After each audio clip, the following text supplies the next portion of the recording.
Well, Bill, I think you're up to say something.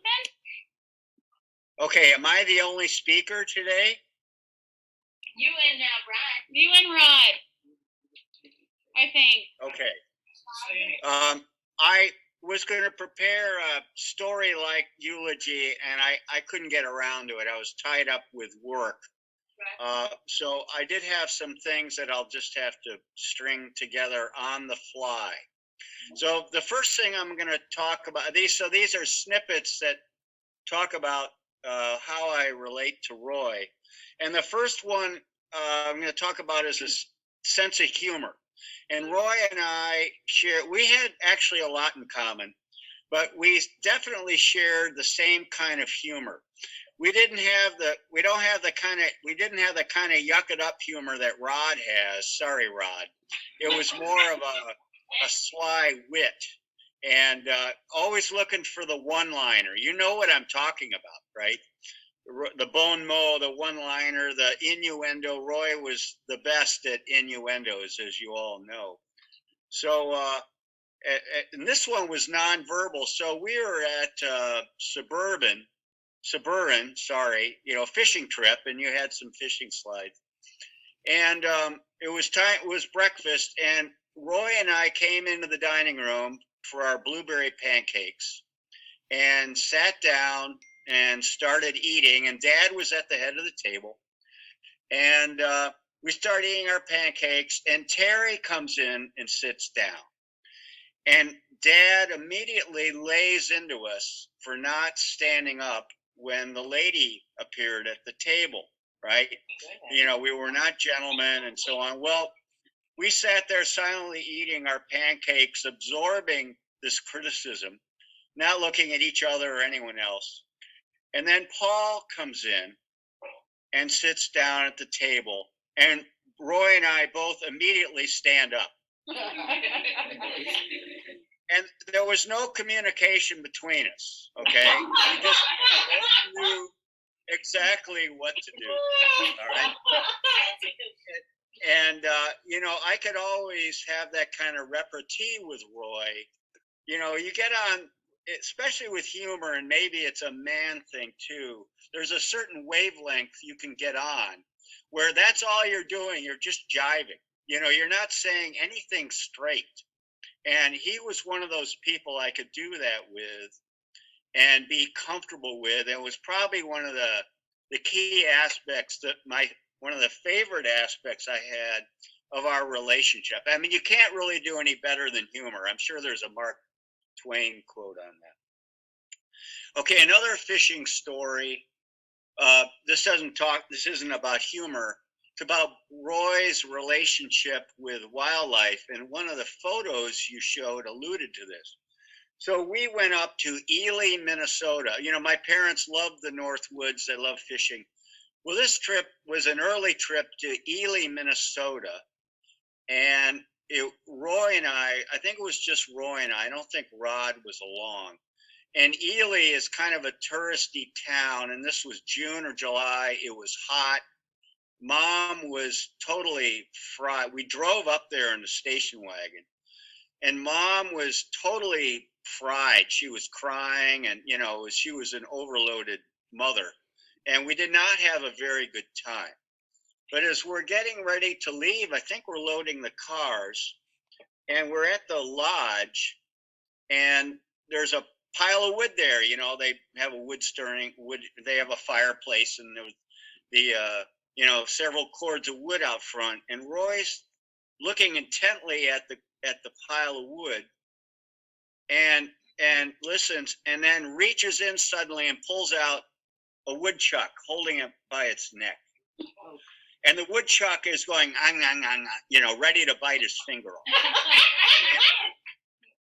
I don't know anyone else who could have done that, could have pulled that off.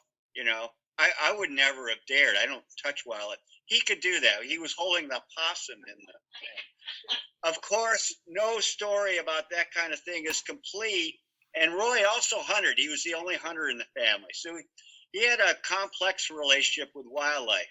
But probably the most amazing one, of course, is when he was at South Kent he caught baby crows in the nest. He went up to the nest and took them, and he would raise them and carry them home to Illinois in his suitcase, where they became our pets for the summer.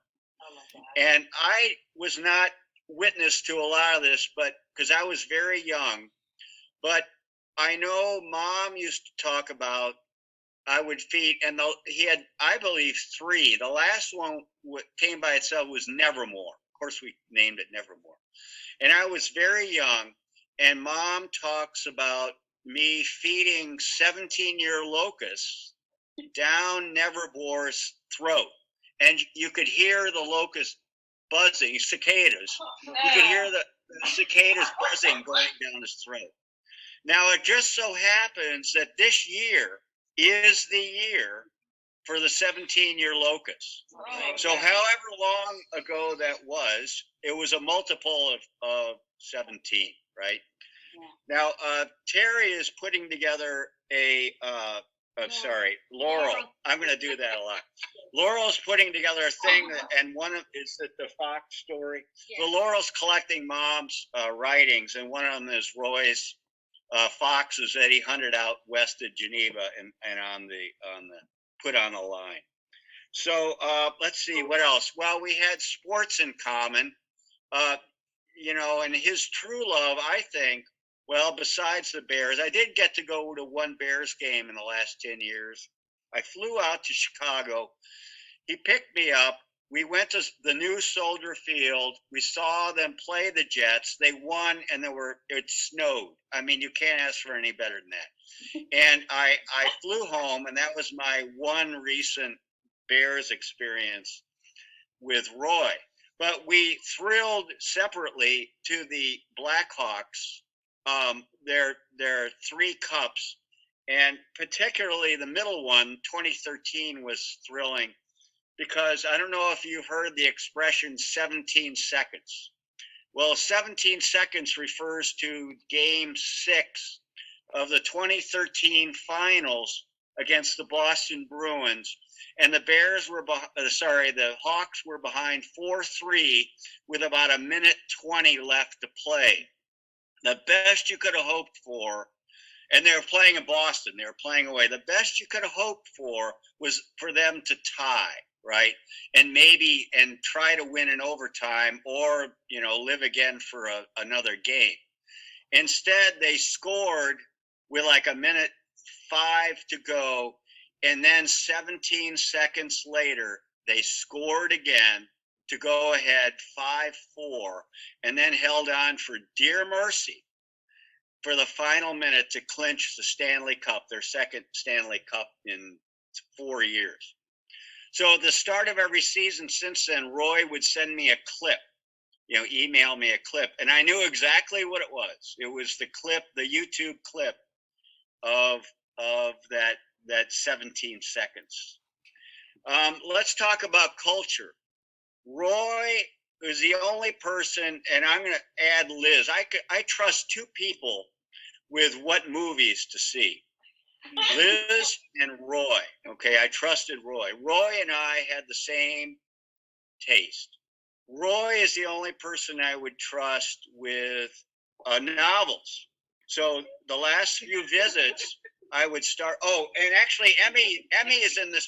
Yes, that's right. Emmy now has picked up the mantle and knows what I like to read.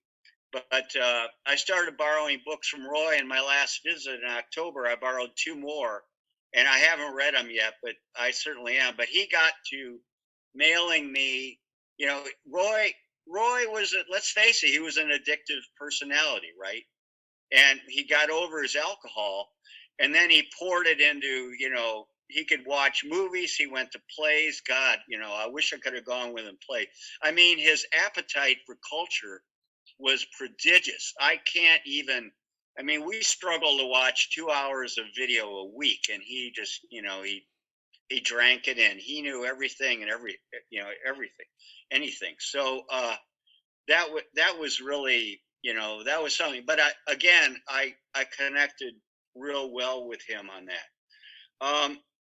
I also think, and then now I'm going to get a little I don't know, mystical or something. You know, Roy had a rough time for a while, and Rachel alluded to it the other night, and you know, he was selfish. You know, he was addicted to alcohol, so by nature he was kind of selfish. And then when he sobered up and started his own AA group, he went, in my opinion, completely to the other end of the spectrum. He became totally selfless. And we heard that the other night with all these people, several of which said he saved their life. Now, how many people in this room can say you saved someone's life? Well, Roy did it multiple times, and he did it just by being there.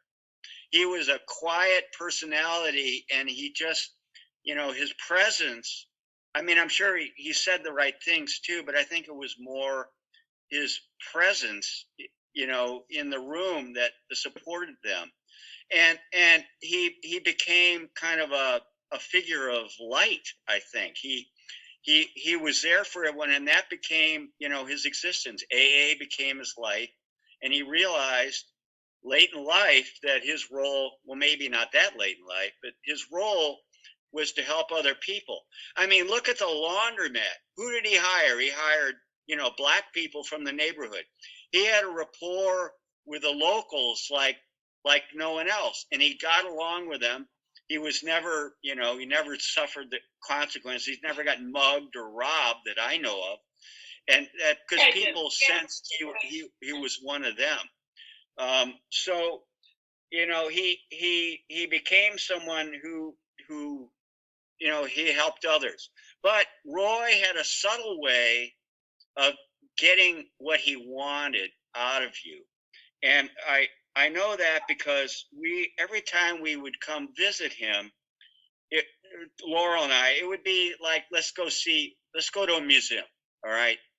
And mysteriously, it always turned out to be the museum he wanted. He had a way of directing people in his, you know, the way he wanted to go. And you know, he guided people without almost hardly saying anything. And we always ended up doing what Roy wanted to do. And it was good.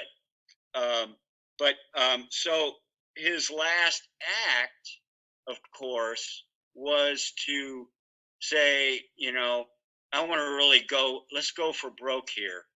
And to organize this trip to South Africa. And he got 4 of his siblings to go along, and I was honored to be, children to go along. Thank you, Laurel. And I was honored to be picked as well to fill out the 6 slots. So, and that was all Roy's doing, and he hardly had to do any coercion, I don't think. It just, you know, you just naturally did what he wanted because it was the right thing to do. And I'm hoping, and I'm putting in a plug here, I hope everyone he asked to go on that will still consider going on this trip in his memory and his honor. And I think that's all I have to say. You know, he was a special person in a kind of an unusual way. He was a quiet person for me, but very deep. Still waters run deep, right? Okay, thank you.